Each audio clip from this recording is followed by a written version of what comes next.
It was 5 degrees that morning, the kind of cold that stings your lungs with every breath. And there he was, my grandson, standing barefoot on the frozen sidewalk, trembling in nothing but a t-shirt and shorts. His lips were purple, his arms wrapped around his ribs like he was trying to hold himself together. That was my first glimpse of the betrayal. I stopped the car so hard that tires screamed. He looked up, eyes wide, then darted toward me like a stray dog afraid of being kicked. I threw my coat over his shoulders. His skin felt like ice under my palms. And then I looked past him, toward the house. Through the frosted window, I saw them, my son, his wife, her parents, their children, all gathered around a glowing table, golden turkey at the center, candles lit, laughter filling the room, eating, drinking, celebrating, while their child was outside in the freezing dark. Something inside me went silent. I walked up the driveway with the boy clinging to my side. I didn't knock, I didn't wait. I kicked the door open so hard it slammed into the wall. Plates rattled, forks froze mid-air, and I said 6 words that cut the air in half. You left him out to die. Their faces drained white. But this moment didn't begin here. It began years ago when I raised my son. I poured everything I had into him. Nights working double shifts, mornings skipping meals so he could eat. I wanted him to grow into a man who'd protect his own, who'd never let family go cold. But he had his mother's weakness for approval. He married into money, and money taught him cruelty wrapped in smiles. His wife's family didn't like me. They said I was too blunt, too plain, too unwilling to play the game. So they pushed me to the edge of his life, and he let them. At first, it was small. Calls unanswered, invitations forgotten, birthdays without a card.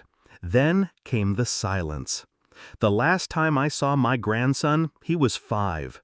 He clung to me as if he knew I was being erased from his life. His mother pulled him back with a smile too sharp for her face. That was the day I promised myself. If they ever crossed the line, I wouldn't shout, I wouldn't beg. I would burn everything they valued. Quietly, thoroughly.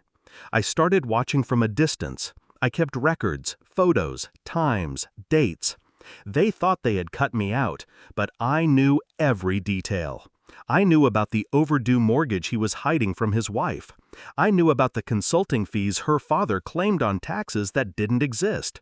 I knew about the late-night messages my son sent to a woman who wasn't his wife.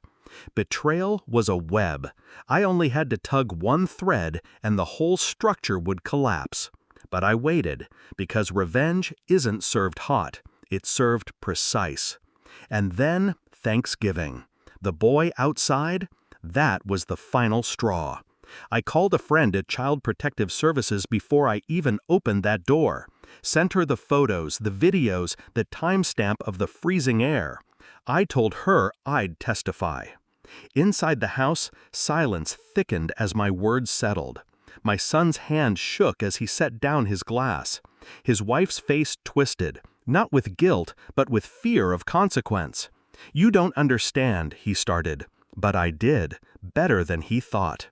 I laid my coat tighter around the boy's shoulders. "Eat your turkey," I told them. "You'll need the strength. Lawyers take time."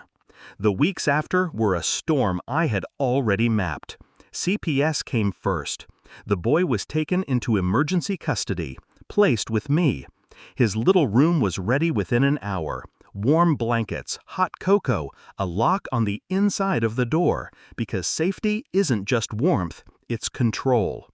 Then the IRS knocked. Those consulting fees? Exposed. Her father's face when the agents pulled records from their cabinets must have matched the color of the turkey meat they had carved that night. And finally, the affair. I didn't even have to leak it. I just sent the messages to his wife's phone. She read them in silence, her manicured fingers trembling, then left the house without a word. Piece by piece, their empire crumbled. And I didn't raise my voice once. Now, months later, I watch my grandson sleep soundly in his bed, warm, safe, breathing deep. People ask me if I regret it, if it hurts to see my son ruined. I don't regret a single step. He betrayed me long before that Thanksgiving table. He betrayed the boy shivering in the cold. I gave him life. He gave his child neglect. So when I kicked that door open, when I spoke those 6 words, it wasn't rage that filled me. It was justice. The kind that doesn't shout, the kind that cuts clean. And as I sit in the quiet now, I realize something. Revenge wasn't the goal. It was the correction of a mistake I made years ago, believing my son was the man I raised him to be. He wasn't. But I'll make sure his child is.